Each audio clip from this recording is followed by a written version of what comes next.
been organizing these conferences for about 18 months, and this is the third conference. And Kuljit ji, could you please introduce yourself in a few sentences?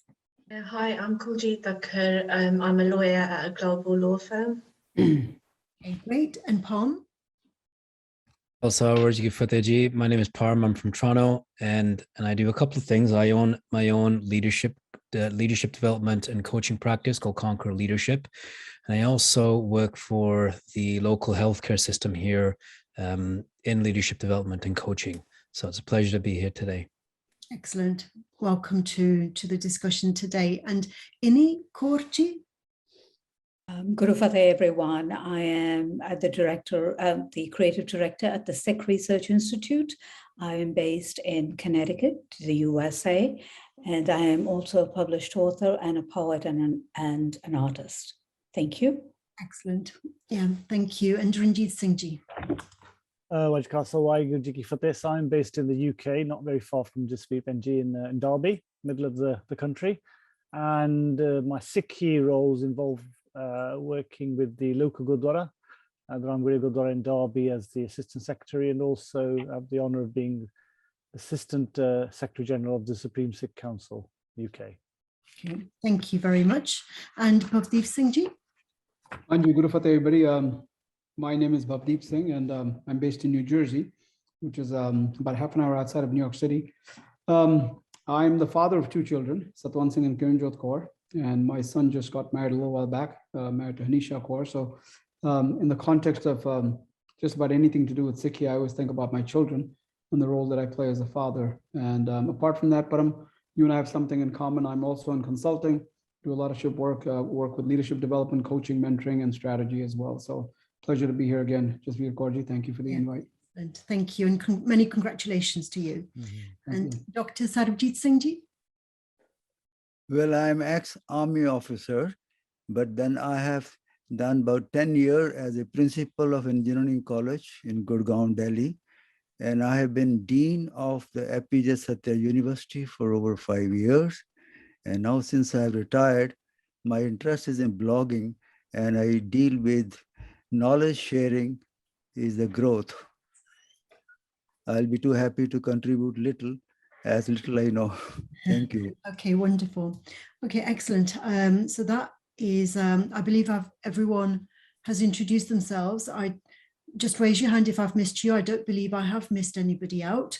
But let me ask you the first question then. So here, the focus of the discussion is about synthesis, and we're talking about the synthesis of different types of education that we've received. We've received many forms of both formal and informal education, both inspired by Sikhi and education inspired by the secular context that we live in.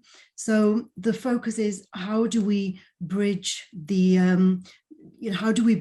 different forms of education, rather than contrasting them and comparing them, and rather than kind of like thinking about which one is better and which one is preferable. We're not really focusing on that. We're focusing on the fact that we have these different ideologies. How do we make sense of them all? How do we use them appropriately, relevantly, according to the context? So let's talk first of all about the concept of oneness. I know that with Sikhi, that's one of the central focuses, is that the world that we live in, we have to think of everything as being interconnected, interrelated, interdependent, and there is a concept of oneness, whereas in the secular education, we are encouraged to think about our own unique potential, separate to others. So how do we make sense of that? Both the aspiring to achieve our individual unique potential and capacity, and at the same time becoming one with everyone, not leaving anybody behind. How have you done that in your own professional lives? So if you could raise your hand so that I know who is ready to speak. Okay, Dr. Sarbjit Singh ji. Yeah, you see, this formal education is much structured in our school, in our college, university, and it's required essentially because we have to have a career, we have to have a productivity, We have to earn a revenue for the organization which we work, and we have to have a good life. At the same time, what is informal education is much learning by observation, learning by experience. So there may be, say, 20% of informal, but 70% is a formal education, which is necessary today to succeed, particularly technologies all around. And we as a community, Sikh community, have to take note of the technology and make the best out of it. And I suppose the purpose that you're speaking of in terms of the formal education, very often the purpose is about material gain, isn't it? As opposed to character building. It's almost as though we are expected to rely on our informal training or education within our own families at the informal level to build character, whereas the focus of the formal education seems to be to acquire material success and material advancement. Inikor, your comments, please. Right. I think I want to go back to your question, the original question, which was you used the word concept. So it isn't a concept in Sikhi, it's a principle. Ek Onkar is the one, is oneness. That is it is the fundamental principle of Sikhi. And for us, the belief is that everything in the galaxies and cosmos, everything is connected. We are interconnected, we are interdependent. And you talk about being unique. Each one of us in itself, we have the potential. We are unique and we have the potential to be divine-like. So that is a very different way of looking at it from the Western point of view, where the idea that you do not have the spark of the divine light. There is no interconnectedness. And therefore, there is a tremendous amount of feeling of being, quote unquote, lost. However, in the principle of Ek Onkar, it is that oneness, and you draw your strength from that oneness. So there is never the part when you are separate. There is no separation. And that is the strength of the individual when you are part of the one. So that, to me, in a nutshell, would be what you had asked the question about oneness. There's great strength in that. And okay, I want to say something, but I'm going to move on to Ranjit Singh because I'm sure he's got something directly relevant to what you've just said. Go ahead, Ranjit Singh ji. Yeah, I want to pick up the same theme. I mean, you were talking about, the word you said earlier was about bridging the different ideologies of one and oneness, I think is what I picked up. So we're all probably all familiar with Maslow and the hierarchy of needs. And quite often, if you look at that starts with, material goods. It's about putting a roof over your head, food on the table, and a shirt on your back in simplistic terms. So that does come from looking after oneself. And the analogy I always give, when I have an opportunity to stand on stage and try to inspire people is, if you were in a plane and that was going to crash, there's going to be problems. You have to look after yourself first, not in a selfish way, so that you can look after others. So the one does become part of the oneness. And when I combine these two ideas together, you have to be individually strong. Now that might be through the formal education, because this is about developing individuals.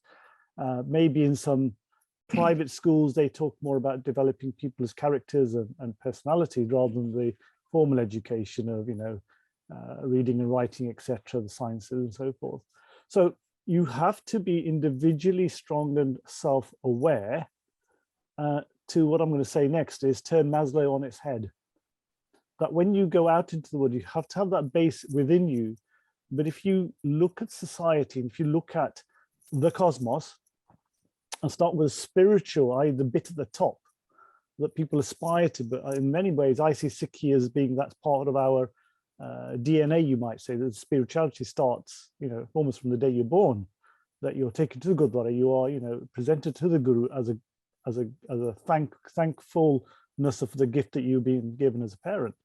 So I think, if you were to combine your self-learning, which, you have to go through, not many children are self-aware until they're into their teens, and those years are very difficult.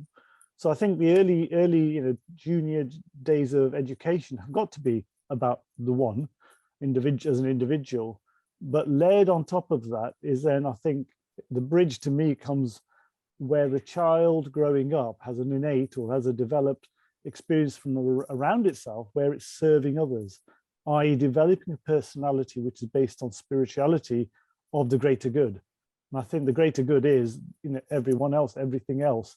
And that's where you're connected back, you know, connected into society, connected into the cosmos. So I think to few people, it may come early. Some, you know, are naturally innately born with these gifts. For many of us, it comes much later on when we realize that actually there's more to having flash cars and big houses. Yes, thank you very much for that. You've made a lot of interesting points. But I will come back to the points and I will go on to Palm because I'm sure he's got something to say, which is perhaps speaking directly to what you've just raised. Go ahead, Palm. And to touch on what Virji was saying, which really resonates with me, is the collective and the one, right? I quite often say that we're responsible to each other, but not always for each other, right? The foundation of that comes from Gurbani, which is Aap japo avra naam japavo, jap and inspire others to jap. So ultimately our job, or at least the way I build it in my practice, my job is to simply share the information. It's up to the other individuals to pick it up and do whatever they want to do with it. We're responsible to each other, but not always for each other, right? So that then places the importance of, or at least for me, bridges the connection between one and the collective, right?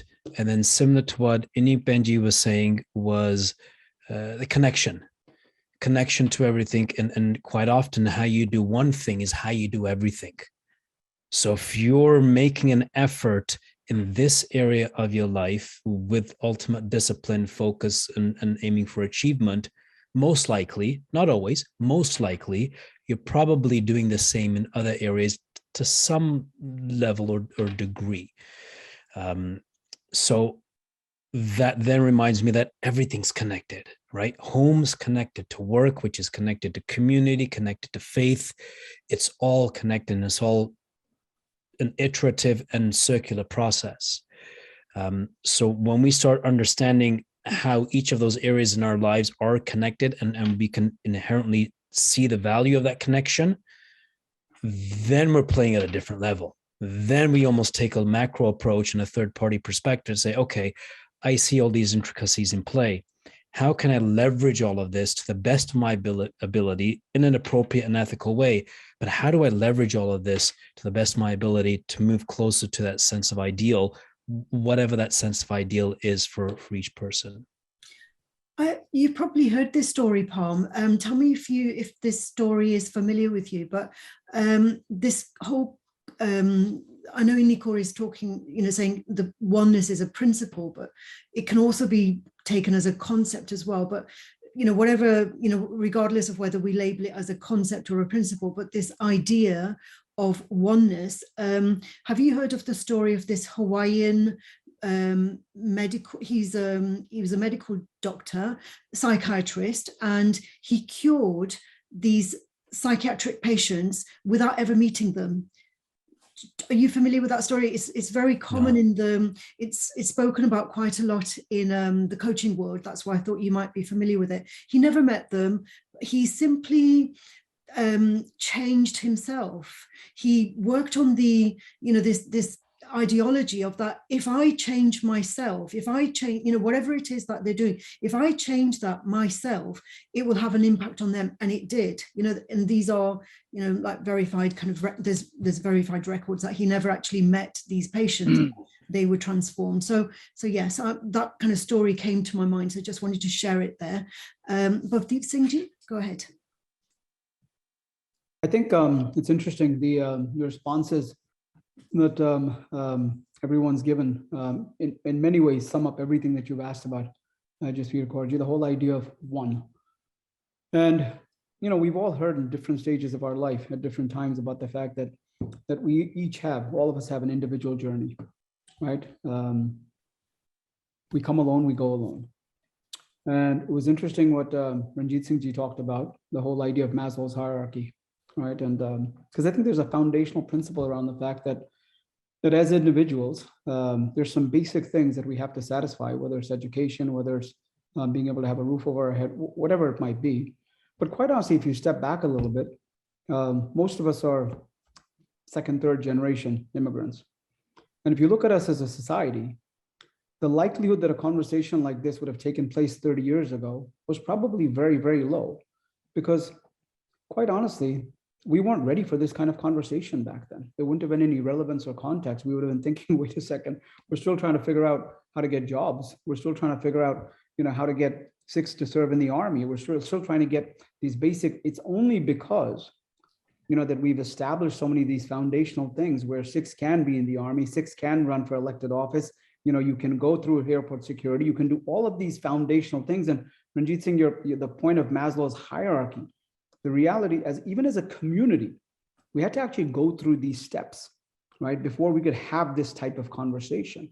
Because a panel like this 15, 20 years ago, we would have been talking about our identity. We would have been talking about rights. We would have been talking about different things. And that's a parallel path to what, as individuals and human beings, we take as well, right? You actually have to get to the point where you can have the conversation. And, for some of us, I've seen young people, our families involved in Sikh youth camps for many, many years.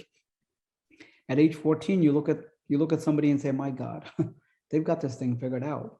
And I'm much, much older, slightly older than 14, and I'm not sure if I have it figured out yet, right? So I think everybody's journey is different, everybody's unique, but I go back to the hierarchy piece, but I think the context around the community as well is very, very similar. And that's why I think you take all of that, but then you come right back to the one piece, which is where you started.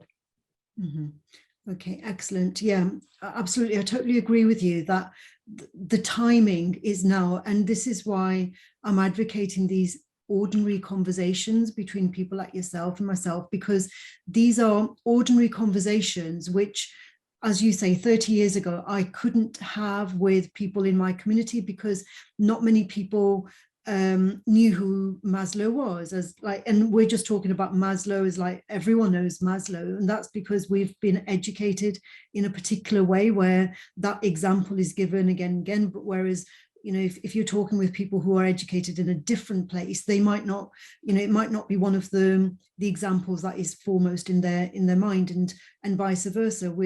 In my Western education, I couldn't really speak about Sikhi because they didn't know those examples. And so now we've come to this point in time where we have learned a lot through immersion with our Sikhi culture in the informal sense, like immersion through our families, through our gurdwaras, and at the same time we've been immersed in the Western culture as well. And now it's about making sense of, like, rather than fragmented parts of ourselves, like this is Sikhi and this is not Sikhi. It's like, well, everything.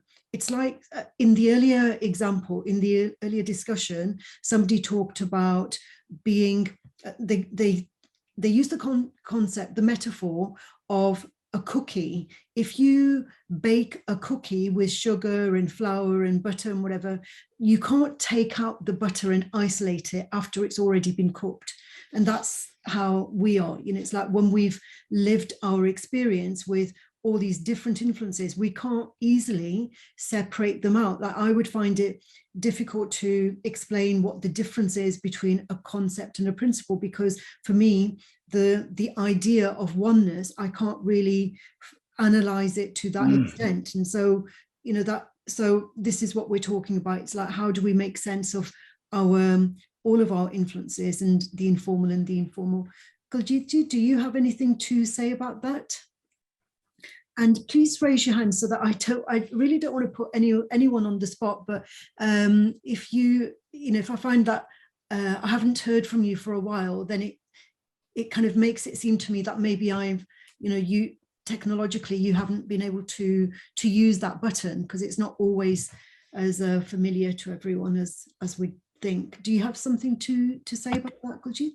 I think just, listening to everybody here, I think, I do agree with the various comments that have been made, but also for me in my personal journey in terms of my Western education in the UK and also learning from my family and Sikhi.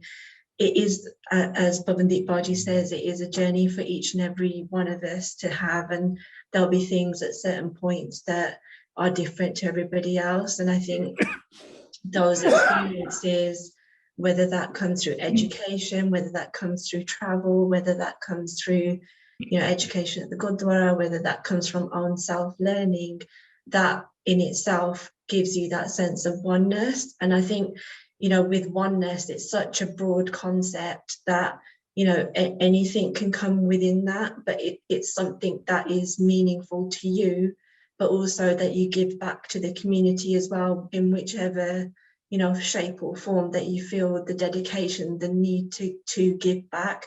So one of the things that I really tend to focus on is mentoring. So younger grad students and A-level students who are sort of the 16 to 18, so that, you know, you can get those people into certain fields. I mean, law in itself is very, in certain law firms, and particularly the one that I'm at, is very, you know, it's very white dominated, and having, you know, senior positions that are filled by, you know, people from diverse backgrounds is very difficult, and particularly, unfortunately, we're still seeing that women are not promoted, whether that's white, you know, brown, you know, black. We're just not seeing that. So from that perspective, that's one of the things that I really enjoy doing. Okay, excellent. Thank you. Bhavdeep Singh Ji, you have your hand still raised. Is that from the comment you made before, or do you want to add something to what Guljeet's? Okay, well, No, I was just seeking attention, I think. Sorry okay, fine. Let me ask you the next question then. So when Guljeet was talking, I was thinking about spiritual design as opposed to the physical environment. Now, we live in a physical environment, and that has an impact on our behavior. The systems that we experience have an influence on our behavior. And then on the other hand, we can believe that wherever we are, you know, you are in the US, we're in the UK, and, you know, Palm is in Canada. Dr. Sarbjeet Singh Ji, which country are you in at the moment? Well, I live in India, but right now I'm in California. Right. Okay. So we're all over. You know, Inigora also is in the US, and so we're all in different places. Is that through spiritual design? Are we where we are because there's this invisible hand that is guiding our behavior, so that we find ourselves in different places, perhaps for a purpose that we're not even aware of? Or is it simply a physical, you know, is it simply related to the choices that we've made and the decisions that we've made? Is it a physical thing, or is it a spiritual thing? And so how do we make sense of both of these elements, of like how much of it is free will and how much of it is simply fate? Who would like to talk about that? Sorry, I don't. Yeah, go ahead. Yeah, go ahead, Bhavdeep Singh. Now I can talk. So it's funny. We came to this country. My Mamaji, my mother's brother, sponsored us, and he lived in New York, and so we came here. My son was about 12 years old, and he said, so how did we get to New York? I told him, I said, you know, Uncle was here, so we came here. So he thought about it for a second. He said, so wait a second. He said, you mean if Uncle had moved to Hawaii, we'd all be living in Hawaii? He said, Dad, he screwed up. Did he settle here? So Jaspreet, I'll tell you, it's interesting. I think while we could probably have a long discussion on this, you know, my short answer to this is that I'm not sure that it matters, right? I'm really not sure that it matters very much. It's a function of, because we can discuss and deliberate, right? Whether we got here because of fate, choice, somebody else is doing, our own doing, whatever it might be. I think it's more a function of what do you do? What do you do with that? What do you do with that situation, right? Because quite honestly, sometimes any one of us, Sarbjeet Singh Ji mentioned, Dr. Saab mentioned that he's in Gurgaon. I spent 10 years in Gurgaon, right? It was certainly an element of choice. But when I think about some of the things that happened to me while I was there, there was no choice. There was no choice involved in that whatsoever, right? So where you end up, right? And sometimes what you're doing, there's certain elements of it that you can say, yeah, my decision. I decide this, I want to be here. This is what I want to do. This is my career choice, right? Many, many years ago, when I started to think about, you know, the business that the area that I wanted to be in, in the back of my head, I grew up in the retail business. I wanted to be in retail. But in the back of my head, I had this notion that, and I used to tell my mother this all the time. I said, Ammi, I'm not sure how, but kidre na kidre, there's some Sikhi connection in here, right? And I didn't know what that was back then. I didn't know. Over a period of time, I was able to help many young Sikhs get jobs.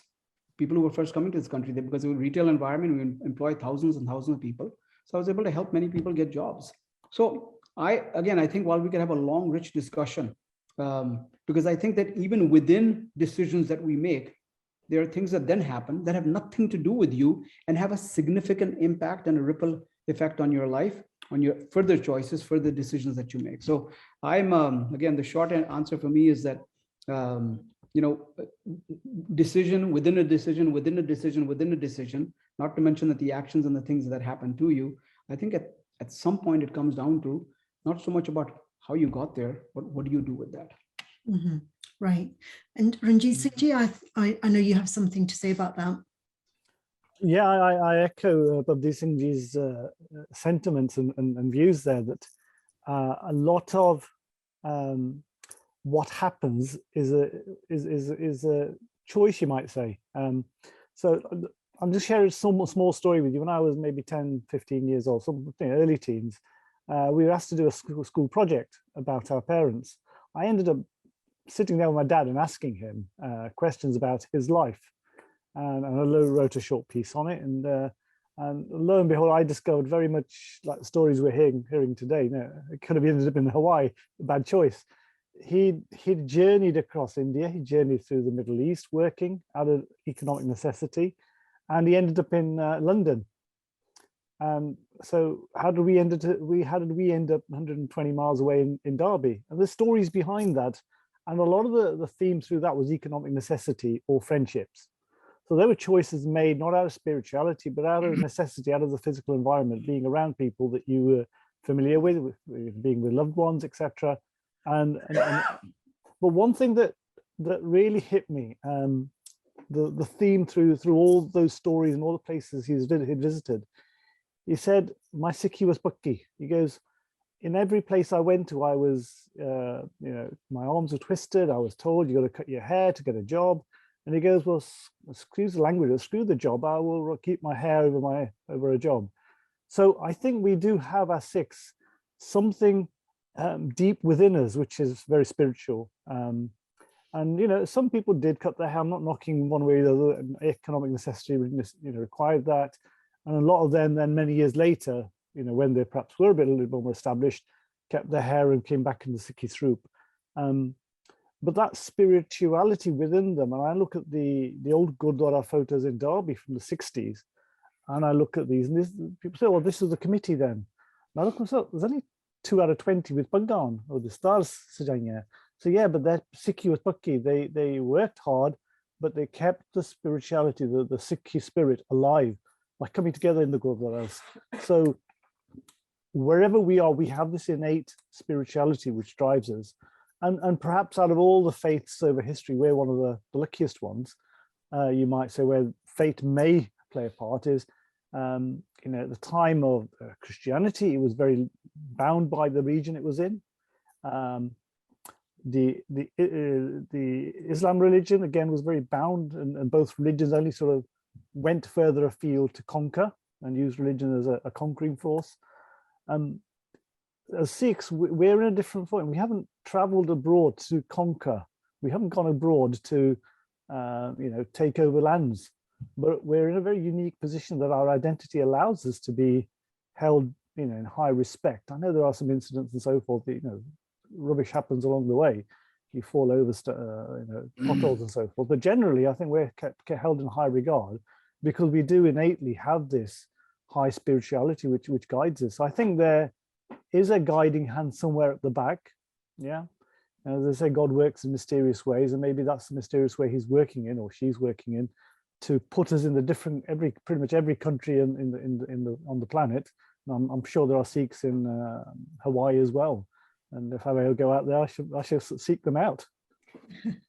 Well, about 20 years ago, I wanted to emigrate to Hawaii, and I've got 3 books on my bookshelf behind me about living in Hawaii. And I went there about 4 times in a period of 18 months at that point. Wow. One of my ambitions at that point was to establish a gurdwara, because I couldn't find one. That was 20 years ago. So if there is one now there, I would love to go back and revisit that. And Palm, I know you have your hand raised, and I'm really interested to hear your take on this, because I know that in the coaching industry, there's often very much a focus on we create our own destinies, and it's very goal focused, outcome focused. And it's like, creating the mindset that we can achieve even the impossible. So what is your take on like that, that worldview of like everything that we do is in our own hands, as opposed to, or in alignment with the spiritual design and the invisible hand that is guiding us? What's your take on that? Yeah, what comes to mind for me is, Hukam is the potential. Hukam is the potential.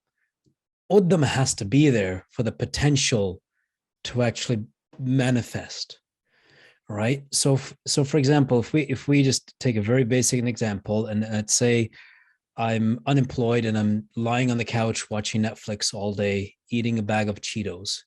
And I say, okay, well, if it's meant to be, if I'm meant to get that senior level position, then so be it. I'm just going to sit here and watch TV. Well, I don't think it works like that, right? I have to actually put in the uddam to do for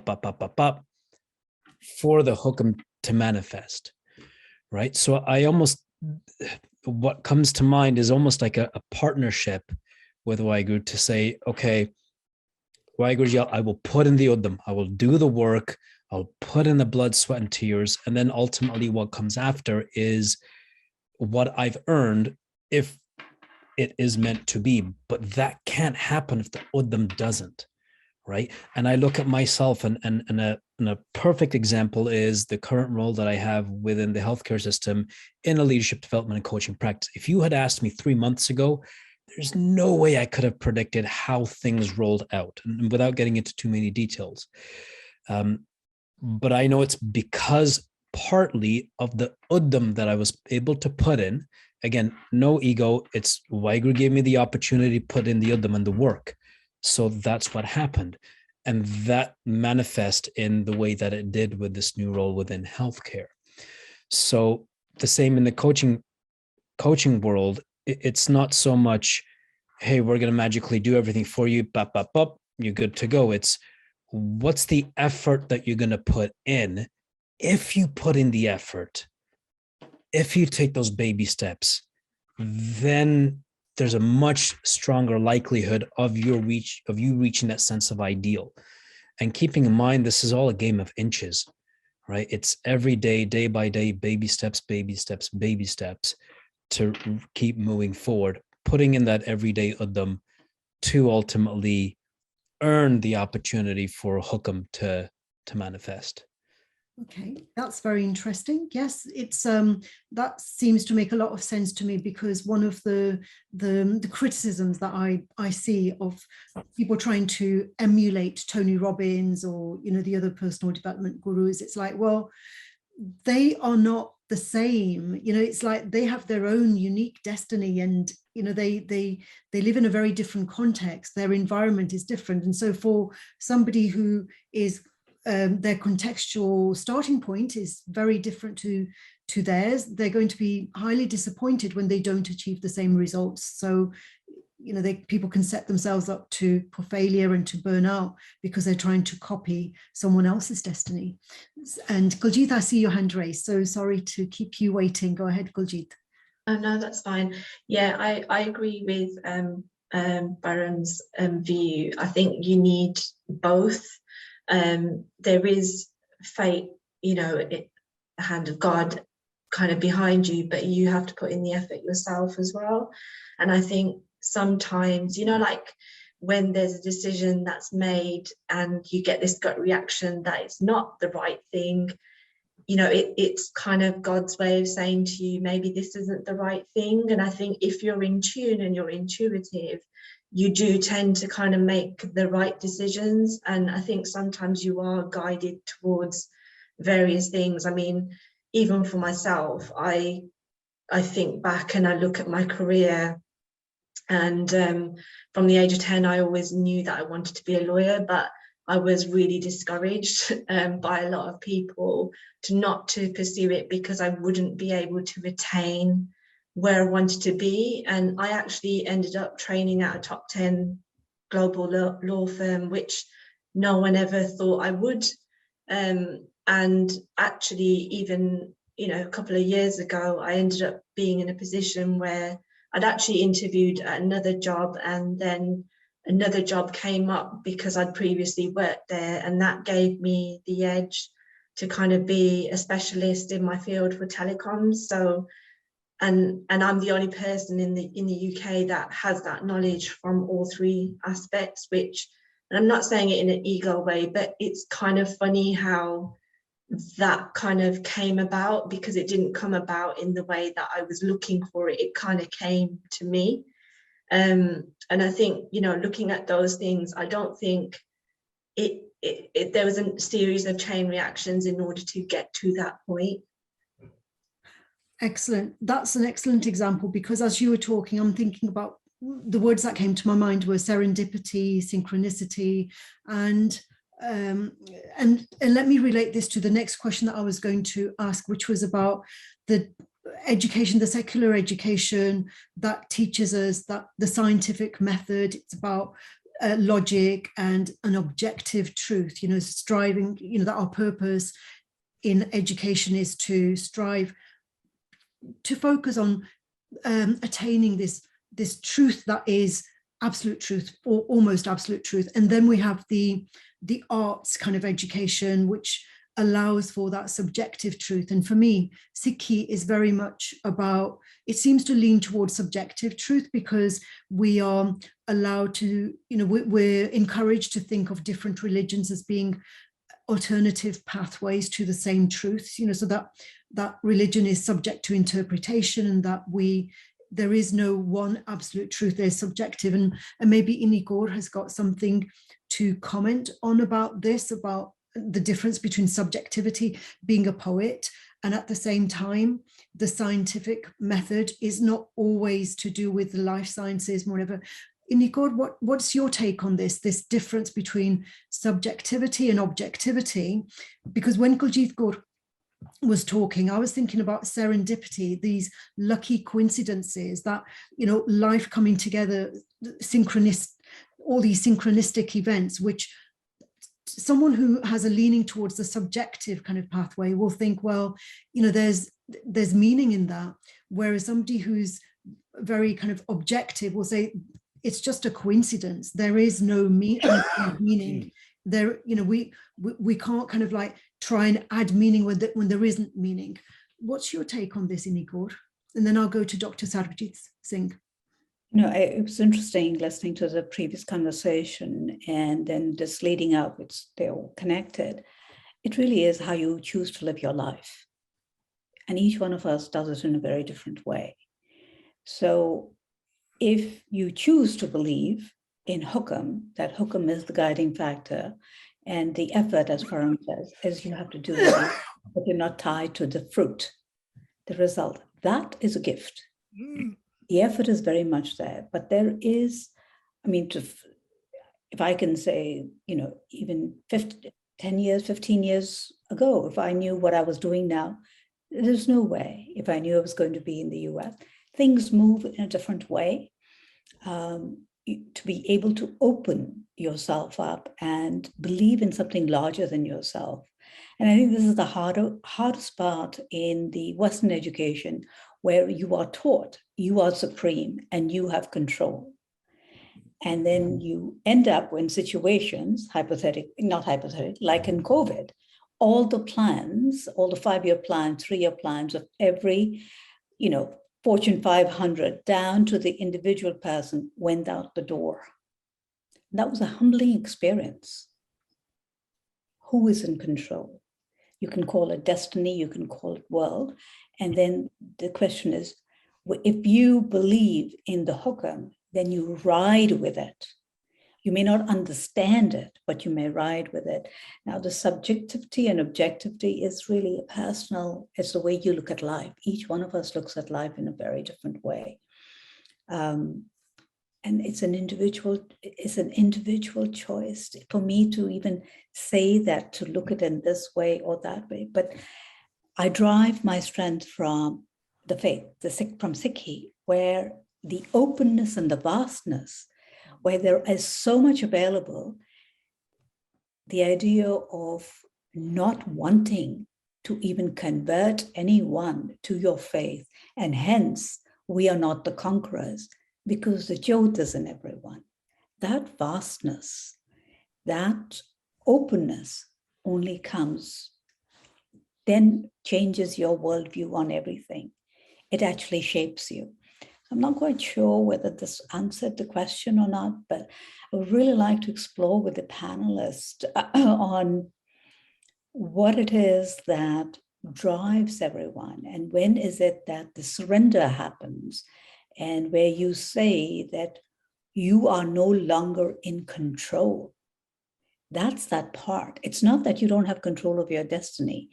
You can make in the effort, put in the effort, but at the end of the day, where does your head fall?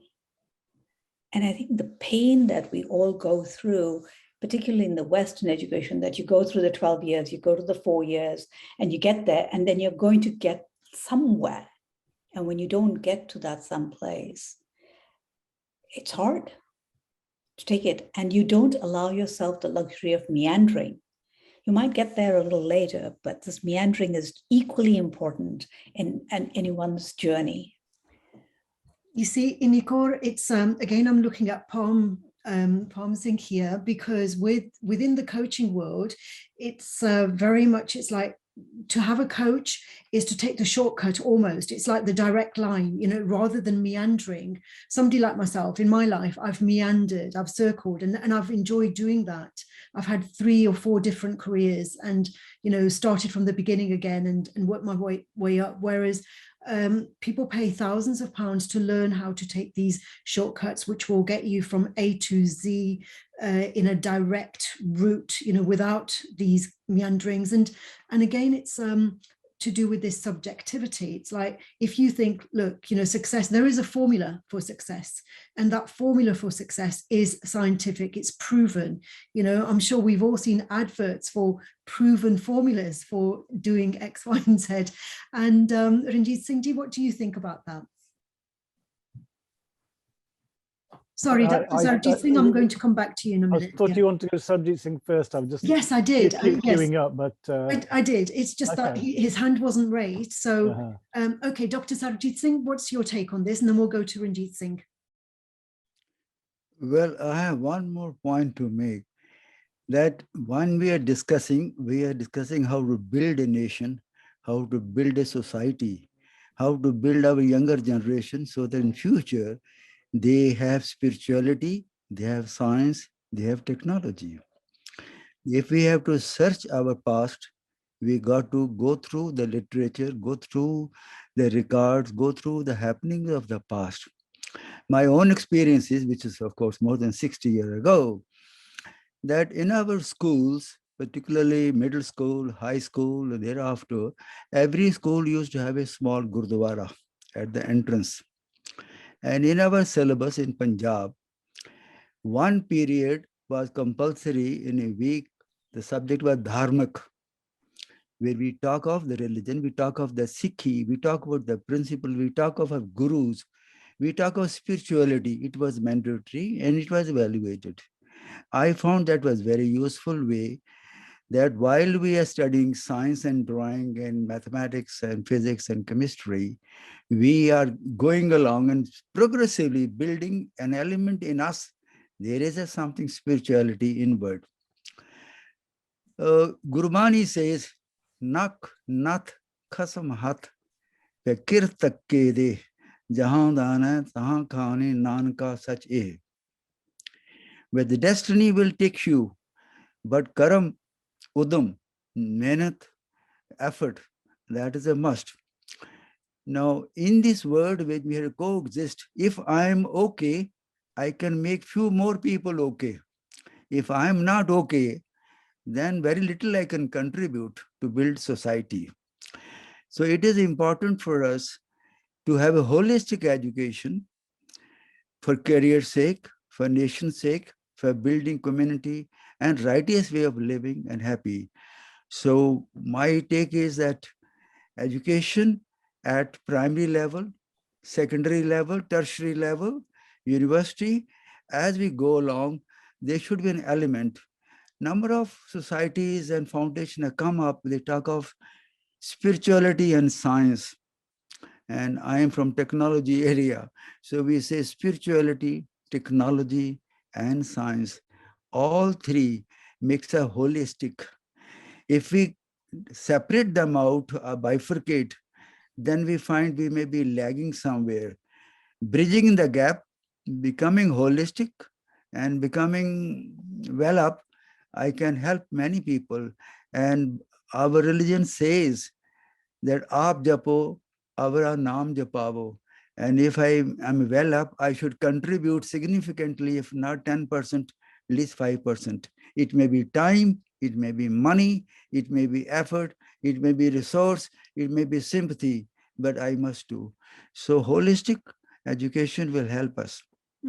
Absolutely. I you. totally agree with you, Dr. Sarabjit Singh Ji. I totally agree with you. But being academics, you know that there are academics who identify with being quantitative researchers or qualitative researchers, and when somebody says I'm a quantitative researcher, we kind of can assume that they are, you know, in favor of searching for that absolute truth. And when they talk about being a qualitative researcher, we know that, you know, they allow for this subjectivity. And what seems to be missing, well, they call it multi-methods now. And for me, it's like, it's not about being a multi-method. I like the word that you used. It's like having a holistic approach where we don't isolate arts from the sciences as though they're in separate categories. Because I think where this comes from is that there were a lot of fake theories about the right brain people and the left brain people, as though some people were naturally inclined to be artists and other people were naturally inclined to be scientists. But now those theories have been, you know, proven to be like limited, because people like Leonardo da Vinci, he was both a genius in mathematics and also a genius in art. And so it's not as though, you know, there are two separate parts of our brain that function separately. They work holistically. So yes, so thank you very much for using the word holistic. And I think synthesis is in that same realm of like holism, you know, putting things together rather than isolating them and fragmenting them. Okay, Ranjit Singh Ji, go ahead, please.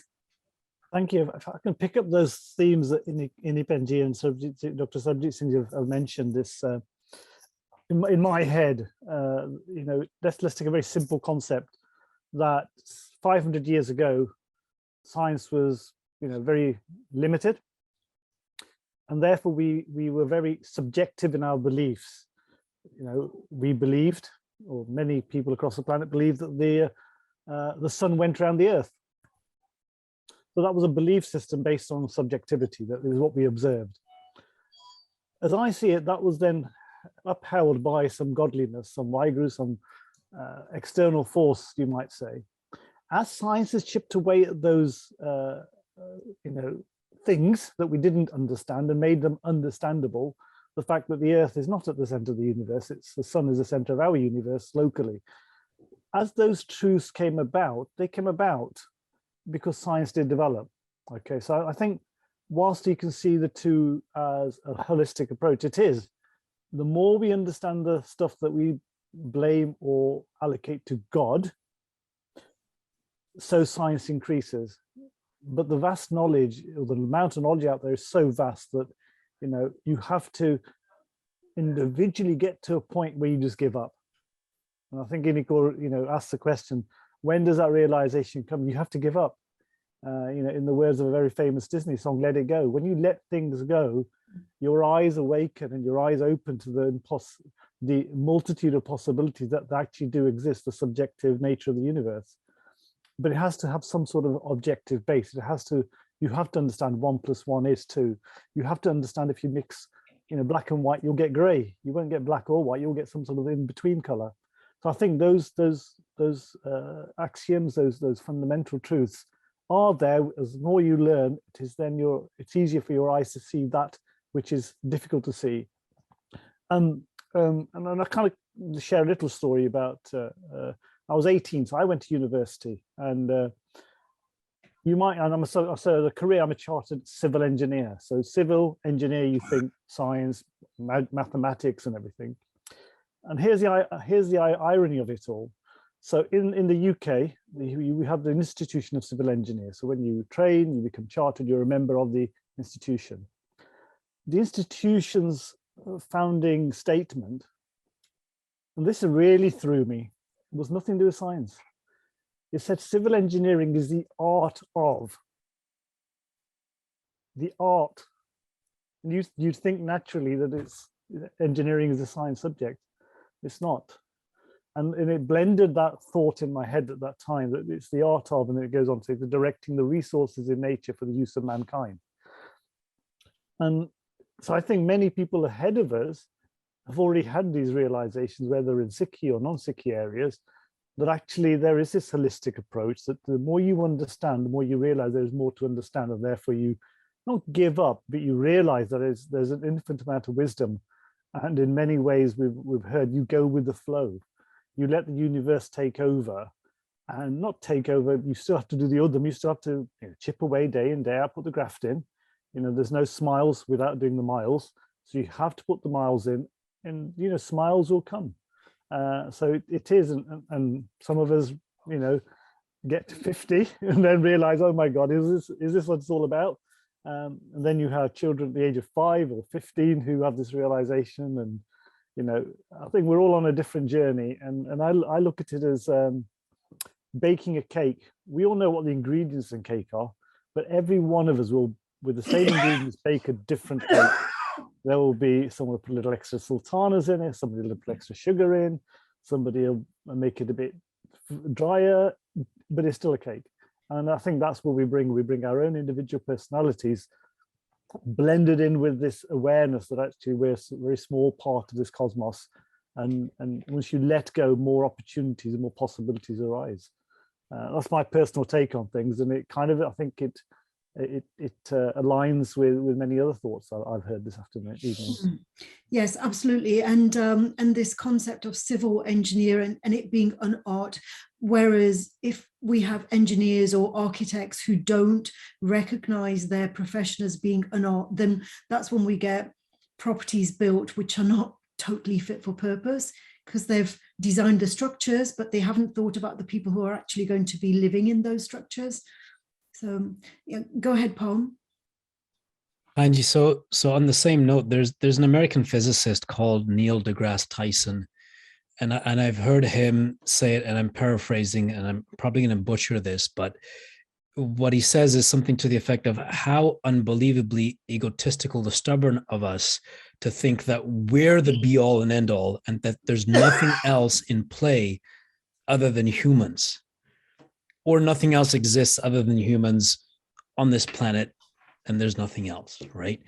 So that hits home as everyone's talking here, and for those that follow Gurbani, where Gurbani tells us that there's more to than just this human life, and there's more at play, and Gurbani tells us how to get back to our real home.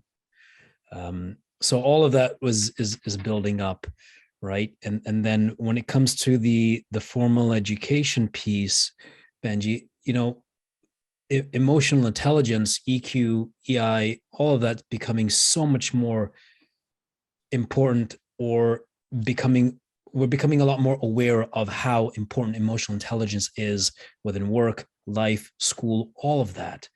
So it reminds me that it's not always just about the technical skills, right, that we're taught, but it's also the non-technical. That, I see the technical skills as the brick. If we're looking at a brick wall, right, a brick wall has bricks, and then there's cement in between. The technical skills are the bricks. What holds it all together are the non-technical skills, the cement or the sand that binds it all together. Part of that could be, one could argue, is belief, faith, higher power. If someone doesn't believe in Waheguru or God, some sense of universe, higher power, more than just us. But it's the combination of the hard skills that we can see, touch, feel, the non-technical, non-hard skills that we can't see, touch, or feel, but that help bind it all together. So that's how this conversation seems to be resonating on my end. Yes, and it's about the energy of our breathing. You know, it's like we can think of our own body, like you talk about the bricks, and in our body, the organs in our body are like the bricks. What keeps those bricks, you know, the different organs in our and that make us alive is the breath. Without the breath, everything will be lifeless, right? So it's the actual action of breathing that keeps everything together in our bodies. And when we think about the cosmos, there is, you know, our energy, the energy on this planet must be combined. There isn't kind of like a separation of like, oh, this energy is only around like around the earth.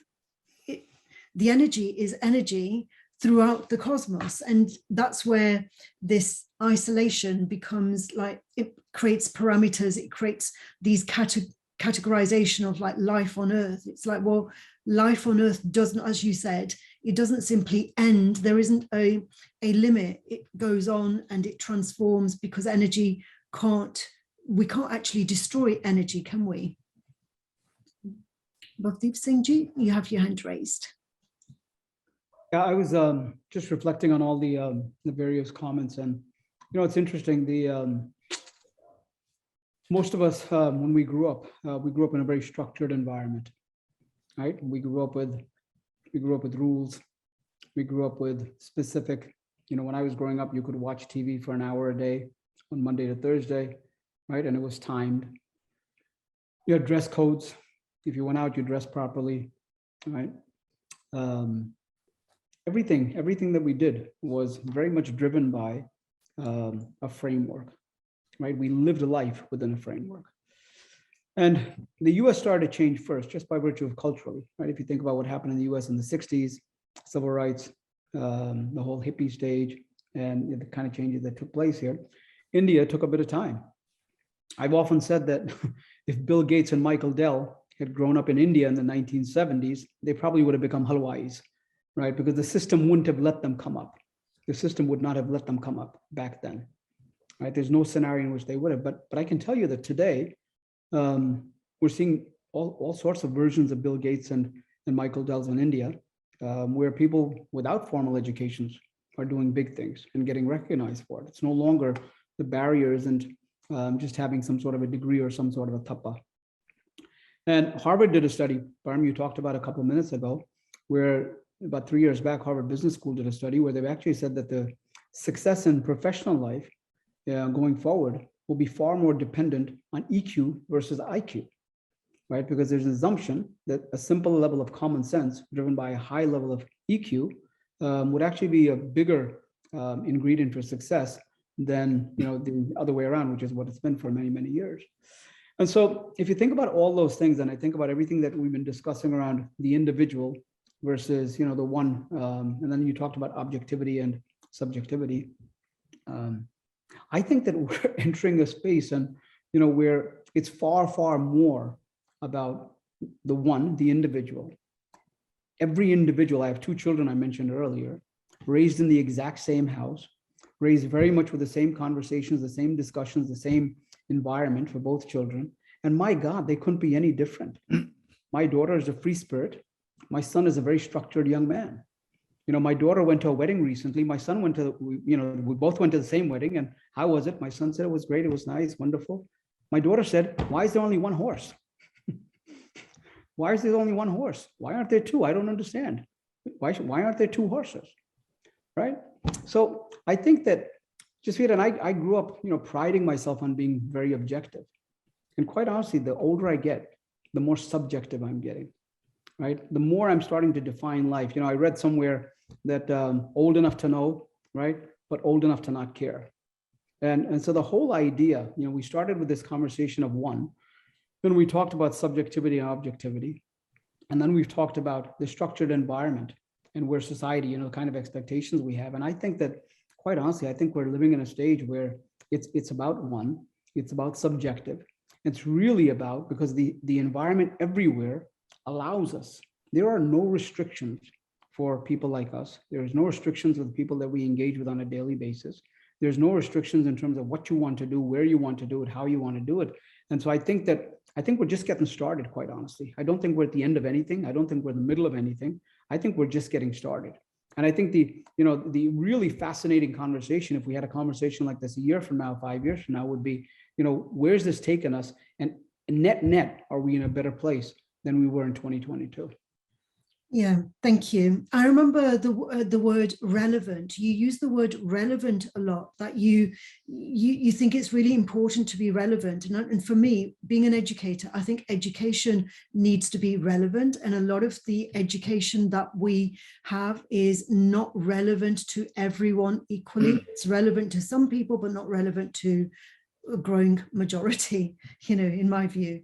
And that's because it's fragmented, it's isolated, and it's like, we're put into categories. Either you're in the objective field or you're in the subjective field. Either you're an artist or you're a scientist. And that becomes, in the modern age, in the fourth industrial revolution, that is no longer relevant, because people have facts at their fingertips all the time. We don't really need to be teaching students facts anymore. They can find the facts for themselves. What we need to do is something very, very different, as Pom was talking about, the glue that puts those bricks together. That's perhaps more important than the bricks themselves. Go ahead, Pom. See, you have your hand raised. Andy, just a quick note of Deep Virji, you were talking about common sense. I read a quote the other day. I'm reading a book, and in there, something that made me laugh that I want to share with everyone here, that common sense is uncommonly practiced. Yes. All right. So it made me laugh, and it goes back to your EQ point with the Harvard study. It's so incredibly true. You could have all the technical expertise and hard data all you want, but if there's no way of using common sense to further the application, then it's just all data that's not being leveraged to its fullest potential. So yeah, that just came up as you were talking, that I wanted to share. Okay, brilliant. Well, who else has a final point to make about this discussion? We're just kind of closing the discussion now. If you could please raise your hand if you have a final comment to make. Yes, go ahead, Dr. Sarbjeet Singh. I would say that, as rightly brought, common sense is most uncommon. And there is a good magazine, ACM. It says they started membership, but very few have come. Common sense helps us to think differently, think openly, question that there is a creativity, there is a literal thinking. He can be more innovative. He may be a potter, maybe a weaver, maybe a painter. He can create something. And we have to encourage our school-going students and thereafter that creativity is necessary. Think differently, don't follow the tradition. Traditional way is a very structured way, restricted way, rule-based and result-oriented. If you have to find something different, then think differently, openly, and as rightly brought out, the EQ today is more relevant than the IQ. So using common sense, people talk of improvisation, people talk of yoga, people talk of any other creativity. So innovation comes only when people are free, liberal. And last point is liberal arts. It was rightly brought out that science and arts are not different. Stanford University uses the word liberal arts very commonly. And they're all engineering, all scientific and everything. Liberal art means you have a science, you have an art, you have a sociology, you have a philosophy, you have a religion, you have all aspects. Make it holistic. Think independently, be holistic. as we grow. And each one of us who are now above 50 and thereafter has a responsibility that how many young students, friends, and people I can mold, I can bring them on track. That will help us a lot. Thank you. Okay, thank you very much. Ranjit Singh ji, you have your hand raised. Yeah, I was just going to share very similar to what Dr. Sarbjeet Singh has said about bringing youngsters on board. My last parting shot is instead of looking at the world in a binary way that it's good or it's bad or it's for me or it's for them. So my children are in their 20s now, and something I've been dripping into them, I don't know if they know it or not, but I constantly say is move your zero. We've read the book Who Moved My Cheese, but move your zero. So zero is that center point where we say, well, this is bad, this is good. Well, what if you move your zero to one extreme end? The bad now becomes okay, and the good becomes ecstatic. So if we could just shift our perceptions and get away from binary thinking and move our, almost you come to the bottom of the triangle and say, well, look, I live in a world of possibilities and infinite possibilities, rather than, well, if I go one way, I'll go down one rabbit hole. If I go the other way, I'll down a different rabbit hole. But what if if you just move your zero, I call it, to a point where there is nothing behind me, everything is in front of me, the world of possibility, serendipity, the ability to think then, rather than polarizing our thinking, becomes immense. And I think Baji said the big thing is we can learn facts, but we are not taught, and this is kind of a duty for us is to help people know how to think, how to ask questions, meaningful questions, not a question for question's sake, but to ask meaningful questions so that the neurons are shooting away and creating links and new ideas are forming. And I think that's for me is a fundamental thing. If you think the Guru Granth Sahib has it all, well, read it, but you don't read all of it because it's too much. Start on one page. So small steps, and that infinite wisdom can be yours. You know, whether it's subjective, objective, IQ, EQ, it's all there as part of a whole. Yes, thank you very much. Excellent. That's a great way to end this discussion. There's lots and lots of thoughts. You know, in all the stories that you've all told, there's sparks flying in my mind. So for me, it's been a very stimulating conversation, and I hope it has been for you as well. And I look forward to our next discussion, which should be in the autumn. In November, we'll have the next discussion on a different theme arising from what we've been discussing in this one. So thank you. Waheguru Ji Ka Khalsa, Waheguru Ji Ki Fateh. Thank you, Nice to meet everyone. Thank you. Take care. Thank you. Take care. Bye. Bye.